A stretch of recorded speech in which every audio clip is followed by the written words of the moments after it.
There we go. Hey guys, Gabe Suarez here from Suarez Tactics. So I'm down here at my Scottsdale place. It's Africa hot down here, but I was out with my son yesterday doing a seminar on kendo and naginata, which is Japanese halberd. Didn't do very much of that, but it was a lot of fun. I'm very much a believer in learning from all disciplines and trying new things and challenging yourself and all of that, because that's how we stay current. That's how we stay alive. All right. Quality of life is a very, very important thing, and something I'm going to talk about today. So, I was reading my news feeds this morning, and I get all sorts of stuff. I get financial stuff. I get stuff from the gun industry. I get stuff from politics, world affairs, fitness, health. All sorts of stuff. I'm not interested in just reading about guns. Because the world is much bigger than that. The world is much more important than, hey, so-and-so brought out a new gun. Who cares? They're all the same anyway. All right. So, so I read very, very broadly. I like to study broadly so that I see an overall view of the entire scheme of things. And there was one that I saw this morning. It was written by a gun writer, and it was in my feed. And I respect this guy a lot. I'm not going to, I don't want to challenge him. I don't want to get into one of those things like I did with Hackathorn. It's neither here nor there, and it's there's no point in it right now. But the whole overriding thing of the article was staying safe during the election cycle, and it went into a great deal of detail on what to do and why you should do it and all this kind of stuff. And so what I want to ask everybody is this: are you safe? Okay, because that seems to be the overriding concern in a large portion of the gun community. Oh, we got to stay safe. Okay, well, what are you trying to stay safe from? Is it random thugs, terrorists, criminals that are targeting you specific? What are you trying to be safe from? I got to tell you, in truth, most Americans are in greater danger from metabolic disease, obesity, diabetes, shit like that, than from a criminal. I mean, that's the truth. Yet none of these guys online, are telling you, hey, you know what? Don't worry so much about your split times. They're fine the way it is. Get to the gym and do some lifting. Hey, don't worry so much about being the gray man, okay? Instead, go to the organic food store and buy some natural food. Put away those donuts and cupcakes and bread and all that other kind of stuff. They don't talk about that stuff. So, what is it that we're trying to be safe from? Make sure you understand that.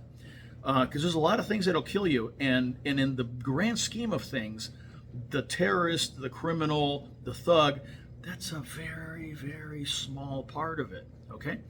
But it seems that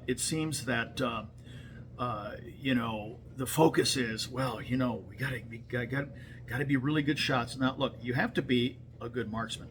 They don't talk about tactics, which I keep talking about and telling you. Tactics. If you don't have tactics, it doesn't matter how good a shot you are, because you're dead anyway. All right. But no, instead they're like, well, no, you got to dress like a gray man. You can't wear your nice watch. You can't drive the fast sports car. You can't, because you'll draw attention to yourself. Don't wear a MAGA hat, whatever you do. Okay. All right. Look, there's a good friend of mine whose opinion I respect, and I consult with him regularly. Hey, thumbs up, Kevin. And he told me something once when I was asking him about some health studies that I was getting into, and you know what, his statement, I'm not going to say it was life-changing, but it was very illuminating. He said, none of us are getting out of here alive. Okay, let me say that again. None of us are getting out of here alive. Okay, it was a pun, but a pun that was intended to relay a truth. All right, the fact is that people at the end of their days, okay, on their deathbed, they don't regret anything as much as those things that they wanted to do and yet didn't. Okay, things left undone, things left unsaid. All right, as dangerous as they may have been. Okay, as dangerous as they may have been. So the desire to avoid danger tends to lead to a very boring life. Okay? Now, I'm not suggesting you go out and look for trouble and do clearly stupid things. Okay? But the idea of a life hidden away in a dark room without any of the things, the material things and the experiences that make life beautiful, that create memories that you'll be smiling at when you're 90 going, God damn, I can't believe I did that. Okay? A life without those is not a life worth living. Okay? And not only that, but to me it's also abhorrent and it's anti-freedom as the most vociferous dictator that ever walked the earth. All right? A life where you don't drive the sports car, wear the expensive watch, have the nice home, go to the nice restaurants, go to a concert, wear a MAGA hat. Okay?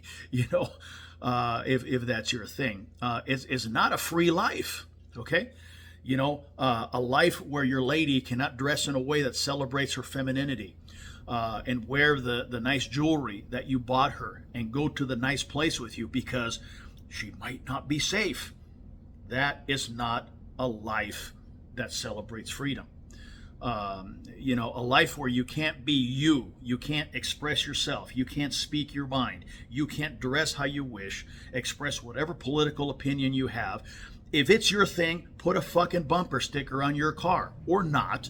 Okay, a life where you can't do that is not a free life. Okay, a life where you operate daily, concerned about the reactions of others to who you are, what you wear, what you say, how you behave, is not a free life. Now again, I'm not telling you to go out and do abjectly stupid things, but to live a life that seeks only safety is not a life that celebrates freedom. All right. Now, look, I know this piece that I read was about the election cycle and all of that, but look, the advice to stay hidden and not speak your mind and not express your political opinions, especially today in America, where we're at the crossroads between oppression and freedom. Okay, and I think we both know which side represents which. All right, to tell people, well, don't do that because you might anger the other side. That's the kind of stuff that some, Chamberlain-esque type guy might tell a rabbi in 1936 Germany. No, and no. You need to be free to speak your mind, express yourself as an American. All right, the time for the so-called gray man is long past. It's done and it's over with. Okay. Time to stop thinking, well, I can't do this because the bad guys might get upset. No, absolutely not. Now, I'll tell you this, however, nothing is free. Okay? Nothing is free, not even freedom itself. There's a price, and that price is your ability to defend your freedom and enforce your will on the thug, the criminal, and the terrorist. When they look at you, they may initially think, oh, look, there's a guy in a Taylor Brioni suit wearing a Rolex. Maybe and then right at that moment, it should enter their mind, no, that motherfucker's going to kill me, then go through my pockets for loose change. I'm going to pick somebody else. And not because you're hiding and pretending to be some homeless guy dressed in Salvation Army clothes. It should be because of the way you carry yourself and your situational awareness and the fact that you looked at him in the eye and the message you conveyed is, please attempt and see what happens. I haven't done this in a long time. I'm kind of looking forward to it. Very aggressive, very warlike. Yeah, that's what we need to become as Americans once again. So what befell us the last few years doesn't happen again. All right. Now, again, neither peace nor freedom were won by appeasement, by hiding, or anything else. They were won by what I just expressed.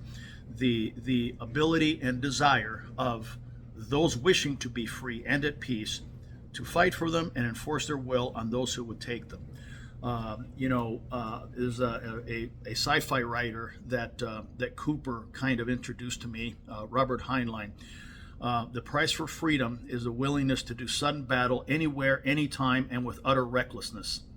That doesn't mean being the gray man. It doesn't mean not wearing your nice watch. It doesn't mean not driving your sports car. It doesn't mean dressing your supermodel wife in a burqa. It's the complete opposite. You're a goddamn American. Start acting like it and stop hiding. Okay? That's it. My name is Gabe Suarez, and I approve this message. Peace out.